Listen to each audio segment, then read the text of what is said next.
What's up, universe? It's me, MG Flores, and I'm here again for another vlog. Today, we are here at the beach again.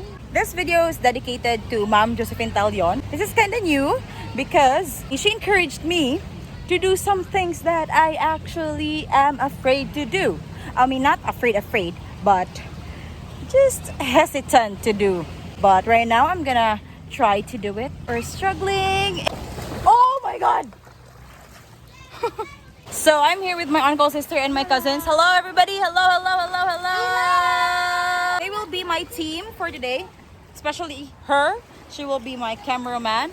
In this video, I'm gonna show you how I make how I kasi tawag sa follow. Recreate! In this video, I'm gonna recreate Rihanna's one beach photo. So, as of the moment, I cannot achieve it because the tide's still up.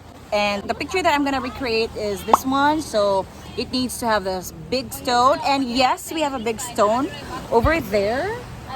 Yeah, somewhere there. Yeah, I'm gonna see it later. So, for now, we will be spending time with my cousins. And yeah, see you later, guys!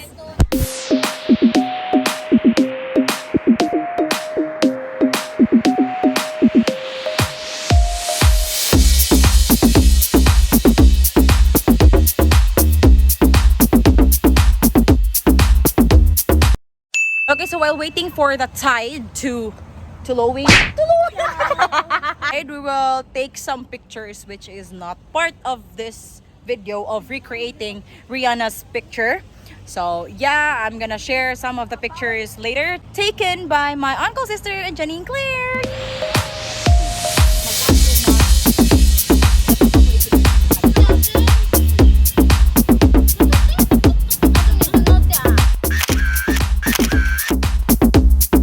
Guys, so time check, it's 5:19 and we have to make this fast because it's getting darker and there's my team right there. Long live my team.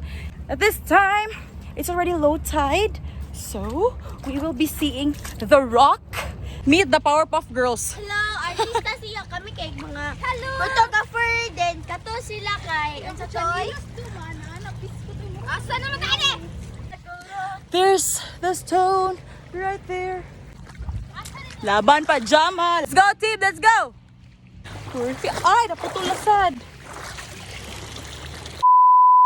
Hello guys, I'm currently editing this video, but then as much as I would want to let you see the behind the scenes of me recreating Rihanna's picture, I cannot let you see it because for some reasons I cannot find the video that we tried taking. Yeah, because I actually tried screen recording it, but after checking my gallery, I just really cannot find the video. I'm actually disappointed, irritated, but then I have nothing to do. And yeah, if there is, I could just do it again, but it would take a lot of time. Yeah, so I'm just gonna let you see the final output of me recreating Rihanna's picture.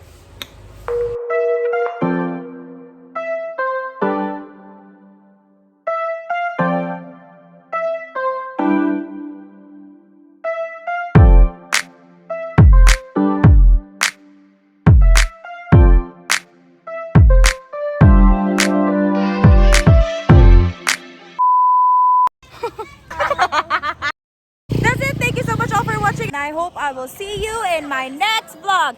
Bye!